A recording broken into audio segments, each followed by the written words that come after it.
Sir ముందుగా మీ interview 3 నెలల్లో June 20న మేము ఫస్ట్ టెలికాస్ట్ చేస్తే సెప్టెంబర్ 20 సరికి 3 లక్షల పైగా చూశారు. ఫస్ట్ మీకు మా ఛానల్ తరపు నుంచి మా ప్రేక్షకుల తరపు నుంచి థ్యాంక్స్ అండి. చాలా సంతోషం అండి.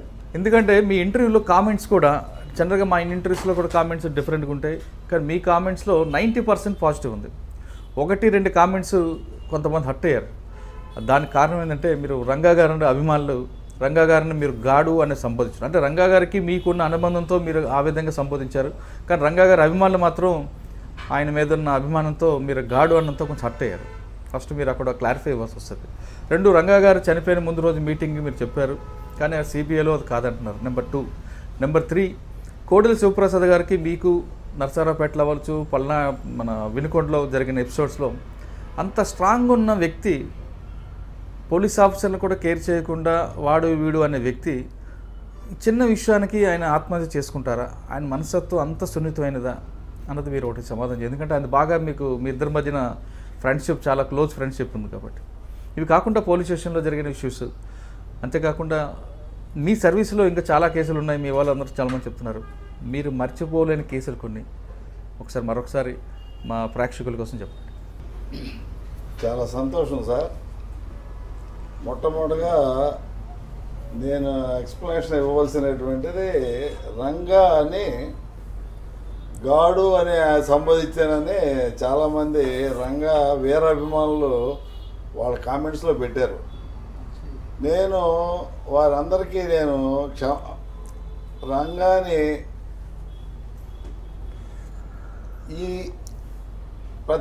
ఇటువంటి సోషల్ మీడియా ఇంటర్వ్యూలో అతనికి ఇవ్వవలసినటువంటి గౌరవం ఇచ్చి ఉండాల్సిందే అని నా అభిప్రాయం. ఇచ్చి ఉండాల్సిందే అభిప్రాయం చెబుతూ, నా మిత్రుడైన ఇటువంటి ప్రేక్షకుల ముందు మాట్లాడేటప్పుడు అతనికి సముచిత గౌరవం ఇవ్వటమే న్యాయమని నేను అనుకుని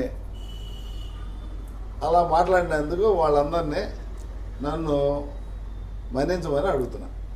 అంటే రంగా గారు చనిపోయినా కూడా ఇప్పటికీ అతన్ని అభిమానించే ప్రేక్షకులు చాలామంది అభిమానులు ఉన్నారంటే ఆయన చేసిన మంచి పనులు ఆయనకి ఈ రోజు వరకు ఆ పేరు తీసుకొస్తామని ఎక్స్పెక్ట్ చేయాలి. ఇప్పుడు రంగా గారి విషయం వచ్చింది కాబట్టి రంగాని హత్య చేయించిన కోడెల ప్రసాద్ గారి గురించి మాట్లాడుకుని మనం వేరే టాపిక్లోకి వెళ్ళిపోదాం. ఇక్కడ మీరు సిబిఐ వారిని కూడా విచారించడం వల్ల సిబిఐ వారు కూడా మేము విచారించామని చెప్పేటువంటి విషయం ఉంది. అది నేను సిబిఐ వాళ్ళతో ఏకీపించట్లా. సిబిఐ వాళ్ళు ఏమీ దివి నుంచి భుగి దిగి వచ్చిన అద్భుతమైన పోలీస్ ఆఫీసర్లు ఏమీ కాదు. ఒక నేర ప్రదేశంలో మొట్టమొదట విజిట్ చేసిన పోలీస్ ఆఫీసర్కు ఉన్నంత సమాచారం తర్వాత చాలా కాలం వచ్చి ఊహాగానాలు చేసే వాళ్ళకి ఉండదు. సిబిఐ వాళ్ళు చాలా కాలం తర్వాత వచ్చిన వాళ్ళే మొట్టమొదట పోలీస్ స్టేషన్లో ఉన్నటువంటి కన్సర్న్ పోలీస్ అధికారి సీనియర్ ఆఫీస్కి వెళ్తారు. నేను ఆ రోజున రంగా బాడీ దగ్గర వచ్చి పరిశీలించిన తర్వాత రత్నకుమారి గారికి నేను పర్సనల్గా వెళ్ళి ఇక్కడ 9mm బుల్లెట్ ఒకటి పోస్ట్ మార్టం టైంలో 9mm బుల్లెట్ బయటపడింది.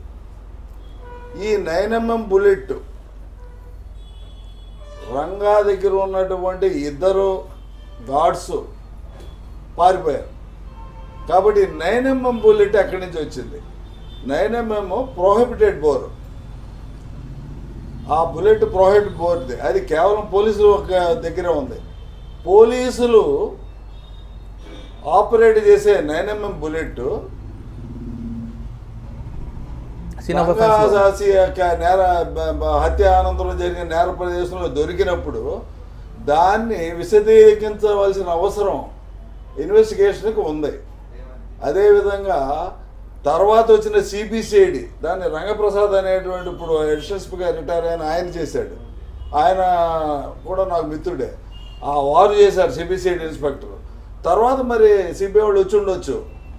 ఎవరో కూడా రంగా మర్డర్లో సరైనటువంటి తీరి తీయలేదు. రంగా మర్డరు జరిగినప్పుడు అనుకోని వ్యక్తులు వచ్చి దాడి చేస్తే నేరంలో 2 భాగాలు. ఒకటి 120B, 2 లేక 3 వ్యక్తులు సమాచారము అందరూ కలుసుకుని ఒక నేరము చేయవలెనని నిర్ణయించుకుని ఒప్పుకొనిన ఎడల 2 or more persons agreed together to commit an offense illegally, దుర్మార్గంగా చేయాలనుకుంటే, లేకపోతే to commit ordinary thing by illegal means, దుర్మార్గమైన పద్ధతిలో మామూలు విషయాన్ని చేయాలనుకున్న దాన్ని 120B అంటారు. అంటే ఆలోచనే, అసలు ఆలోచన మనం మర్డర్ చేద్దామనే ఆలోచనే ఒక నేరం. అదే కాన్స్పిరసీ బ్రహ్మాండం చెప్పారు. కాన్స్పిరసీ చేస్తే కూడా నేరమే. Conspiracy itself is offence. ఇది ఇక్కడ ఉన్నటువంటి పోలీసు మేధావులకి చాలా మంది తెలియదు, మీ సిబిఐ కూడా తెలియదని నేను అనుకుంటున్నాను. నేను 5,000 కేసులు టైప్ చేసి ఛార్జ్షీట్లు వేసినండి. సిబిఐ కూడా అంత సీన్ లేదు. వాళ్ళు వచ్చి నా దగ్గరికి వచ్చి విచారించుకోమనండి, అక్కడ అంత సీన్ లేదని చెప్పండి వాళ్ళకు కూడా. రెండోది, ఈ కాన్స్పిరసీ చేశారే, కాన్స్పిరసీ తర్వాత యాక్షన్ వస్తుంది, ఎగ్జిక్యూషన్ పార్ట్ వస్తుంది. ఎగ్జిక్యూషన్ పార్ట్లో కాన్స్పిరసీ చేసిన వాళ్ళు ఎల్లయ్యనే పుల్లయ్యనే నల్లయ్యని తీసుకెళ్ళి ఆయన చంపేస్తారమ్మని చెప్తారు. ఈ 3 వెళ్ళి ఆయన చంపేసి వస్తారు. పోలీసు వాళ్ళు అత్యద్భుతమైనటువంటి ఇన్వెస్టిగేషన్ ప్రదర్శన చేస్తే ఈ 3 అరెస్ట్ చేస్తారు. అర్థమైందా? ఈ 3 అరెస్ట్ చేసి ఆ 3 అరెస్ట్ చేశారంటే A1, A2, A3 వాళ్ళు ప్రదర్శనలోకి వచ్చినటువంటి ముద్దాయిలు మాత్రమే. ప్రదర్శన కాకుండా ఉన్నటువంటి ముద్దాయిలు ఉన్నారే, వెనకున్న వాళ్ళు కావాలి, వాళ్ళని నువ్వు అరెస్ట్ చేసినప్పుడే మగాడుతాను పోలీసుది. ఈ పనికి మాలను ముందుగా 6 చెప్పి పెట్టుకున్నారో వాడి మీద ఛార్జ్షీట్ వేసింది పోలీసు. ఏదో ఘనంగా చెప్పుకుంటారు. ఆ కేసు కూడా రాజీ పడిపోయారు. ఆమె భార్యతో రాజీ పడి హైకోర్టుకి రావడం జరిగింది. ఆ కేసు రాజీ పడుతున్న సందర్భంలో రంగా యొక్క ఆత్మ నన్ను నా బెస్ట్ ఫ్రెండ్ అయినటువంటి రామయ్య చౌదరి గారితో నేను ద్వారకా లాడ్జిలో ఆ రోజు కూర్చుని ఉన్నాను. ఏమంటే మీ రంగా కేసేనండి నేను ఈరోజు చేస్తున్నాను, వాళ్ళు నాకు ఇచ్చారు, బెనర్జీ గారు వాళ్ళు వచ్చి నాకే ఇచ్చారు, నన్ను చేయమని రామయ్య చౌదరి గారు చెప్పారు. నేను మనసులో చాలా కలవరపడ్డా. ఏంట్రా రంగా, నీ కేసు రాజీ పడుతుంటే నేను డిఫెన్స్ లాయర్తో కూర్చుని ఉన్నానేంటి అని నా మనసు అంతా కలవరపడింది ఆ రోజున. నేను ఆ రోజు మరుసటి రోజు రంగా కేసు హైకోర్టులో డిస్కస్ చేయాల్సి ఉంది. అయితే ఇట్ ఈజ్ ఎ కాంప్రమైజ్ అయ్యే కేసు. ఆ రోజు మరుసటి రోజున ఈ కాంప్రమైజ్కి వస్తున్న ముద్దాయిలందరూ రైల్లో ఆ కుప్పేలో ఉన్నారంటే కుప్పేలో మొత్తం మంది చచ్చిపోయారు. ఆ రోజు నేను అనుకున్నా, రంగా నువ్వే చంపేసినట్టు ఉన్నావు వీళ్ళందరినీ. అదే గోదావరి ఎక్స్ప్రెస్లో ప్రమాదం వస్తా 6 ఆళ్ళే చనిపోయారు, ఆళ్ళ కుప్పేలో చచ్చిపోయింది. అది అదృష్టంగా జరుగుతుంది అనుకోండి, సెంటిమెంట్లు ఏమన్నా అనుకోండి, డ్రా యువర్ ఓన్ కంక్లూజన్. జరిగింది అంటే అదే ఆ విధంగా చచ్చిపోయారు. ఇక్కడ మీకు నేను తెలియజేసి వచ్చింది ఏంటంటే కాన్స్పిరసీ అండ్ ఎగ్జిక్యూషన్ పార్ట్ వరకు మీరు చూసి మేము తెలియదు అంటే వాళ్ళకి తెలియదా ఎవరు చేశారో? Even the highest man in the government is involved for Ranga అంటారు. Highest man. ఇక్కడ రంగా గారిది కూడా ఒక తప్పు ఉంది. ఆయన 6 కేసుల్లో ముద్దాయిగా చిత్రీకరింపబడ్డారు. అక్కడ కూడా రంగా లేడు కదా, అక్కడ మటుకు రంగా లేడు. మురళీ మర్డర్ కేసులో రంగా గారు లేరు, కానీ కాన్స్పిరసీ కింద రంగా గారిని పెట్టారు. 120B రంగా గారి మీద ఉంది. మరి రంగా గారిని చెప్పినప్పుడు కాన్స్పిరసీ కింద మరి పెట్టాల్సిన వాళ్ళు పెట్టలేదు కదా. అక్కడ పోలీసు వారి చతురత చూశారు కదా. కాబట్టి అస్మదీయులకు ఒకలాగా తస్మదీయులకు ఒకలాగా పోలీసు వర్గాలు కూడా చేసింది అని మనం తప్ప మొగవాడలా కూడా చెప్పాలి. అంటే మీరు చెప్తున్న రంగా గారి కేసులో మీరు చెప్తున్నట్లు ఎగ్జిక్యూషన్ చేసిన వాళ్ళందరినీ అరెస్ట్ చేశారు, కొంతమంది ఏదో ఎగ్జిక్యూటింగ్ స్టాఫ్ అరెస్ట్ చేశారు, కానీ కాన్స్పరెన్సీ పెట్టాల్సింది పెట్టలేదు అంటారు. ఎవరి మీద పెట్టాలని మీరు ఎలిగేషన్? నేను చెప్పాను కదండి ఆ రోజున వ్యాసు, నేను ఇదివరకు కూడా మీకు మనవి చేశాను. రంగా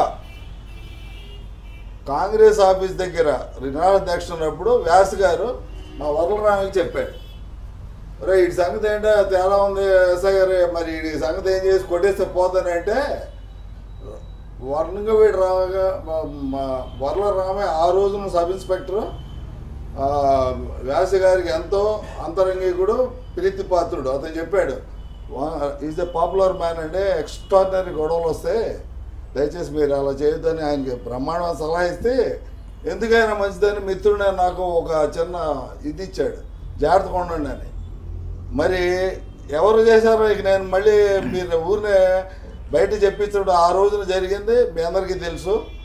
ఒక అద్భుతమైన పోలీస్ ఆఫీసరు, ఒక అద్భుతమైన పొలిటీషియను, ఒక అద్భుతమైన ఆఫీసరు, ఎక్స్ హోమ్ మినిస్టరు అందరూ కలిసి రాత్రి 12:30కి మాట్లాడుకుని తెల్లారుజామున 4 గంటలకల్లా రంగా చచ్చిపోయాడంటే మళ్ళీ దా ఇన్వెస్టిగేషన్ మీరు సిబిఐ వాళ్ళు, CBI is a caged bird, CBI is a caged bird with central government. వాళ్ళు చెప్పినట్టు ఆ ప్యారెట్ మాట్లాడుద్ది. ఇవన్నీ కాదు, అరెస్ట్ చేయమంటే అరెస్ట్ చేస్తుంది, అరెస్ట్ అనే వాళ్ళ మీద బ్రహ్మాండమైన అపనిందలు ఉన్నాయి. రంగా దాంట్లో ఎంతవరకు వెళ్ళాలో అంతవరకే వెళ్ళేళ్ళు వాళ్ళు. మీరు వాళ్ళని కళ్ళల్లో చూసి అడిగినప్పుడు వాళ్ళు చేయలేనటువంటి నిస్సహాయత, హెల్ప్లెస్నెస్ని డాంబికంగా మేము చూడలేదండి. మీరు చూడ, facts do not cease to exist. మళ్ళీ తమకు చెప్తున్నా, facts do not cease to exist because they are ignored. నీవు మర్చిపోయినంత మాత్రాన నిజాలు ఉండకపోవు. Hello, this is Renu Desai. Please subscribe to iDream. Subscribe iDream. Please subscribe iDream. Please subscribe to iDream. For more videos, subscribe iDream. Hi, this is Revati Chaudhary. For more videos, please subscribe iDream. For more videos, please subscribe iDream. మీరందరూ కూడా iDream ఛానల్ని subscribe చేయాలని కోరుకుంటున్నాను. I'm Sucharita, Home Minister of Andhra Pradesh. For more videos, subscribe iDreams.